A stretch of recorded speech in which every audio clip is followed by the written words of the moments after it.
উত্তরবঙ্গের অর্থনীতি পাল্টে দিতে পঞ্চগড়ে দেবীগঞ্জে অর্থনৈতিক অঞ্চল গড়ে তোলার উদ্যোগ নিয়েছে সরকার। প্রধানমন্ত্রী তারেক রহমানের নির্দেশনায় পানি সম্পদ প্রতিমন্ত্রীর অগ্রণী ভূমিকায় সোলার প্যানেল সহ নানামুখী কারখানা করার আগ্রহ প্রকাশ করেছেন মালয়েশিয়ার ব্যবসায়িক প্রতিষ্ঠানের প্রতিনিধি দল।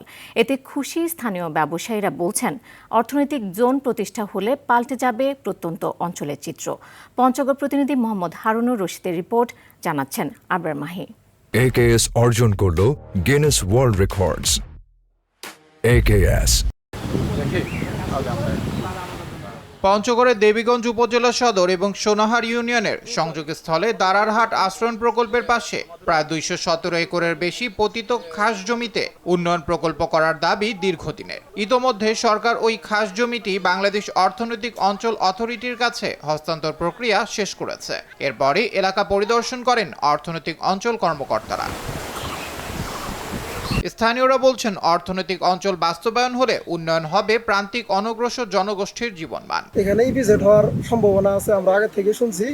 তবে যদি হয় তাহলে ভালোই হবে, আমাদের এলাকার উন্নয়ন হবে, অনেক কর্মসংস্থান তৈরি হবে। অর্থজনটা হলে আমাদের যুব সমাজের জন্য অনেক উন্নত হবে, সুবিধা হবে। কারখানা প্রতিষ্ঠিত হয় তাহলে এই এলাকার লোকজন আর ঢাকায় যাবে না। সম্প্রতি পানি সম্পদ প্রতিমন্ত্রী ফরহাদ হোসেন আজাদ মালয়েশিয়ার প্রতিনিধি দলকে নিয়ে সম্ভাব্য অর্থনৈতিক অঞ্চল এলাকা পরিদর্শন করেন। সংশ্লিষ্টরা বলছেন, অর্থনৈতিক অঞ্চলটি দ্রুত বাস্তবায়ন হলে সৌর বিদ্যুৎ সহ বিভিন্ন শিল্প খাতে বিনিয়োগের বড় সুযোগ তৈরি হবে। তারা এখানকার ল্যান্ডটা দেখলেন এবং এখানকার ল্যান্ড যদি এখানে আসলে কোনো প্রতিষ্ঠান হয়, সেক্ষেত্রে আমি মনে করি এই এলাকার যে চিত্র বা এই এলাকা মানুষের যে দুর্ভোগ আছে সেটা কিন্তু আমূল পরিবর্তন হয়ে যাবে।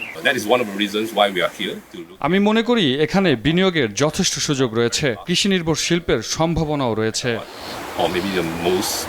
সবকিছু ঠিক থাকলে অর্থনৈতিক অঞ্চল প্রতিষ্ঠিত হলে আগামী বছরই এর সুফল চায় পঞ্চগড়বাসী। আবরার মাহি, RTV।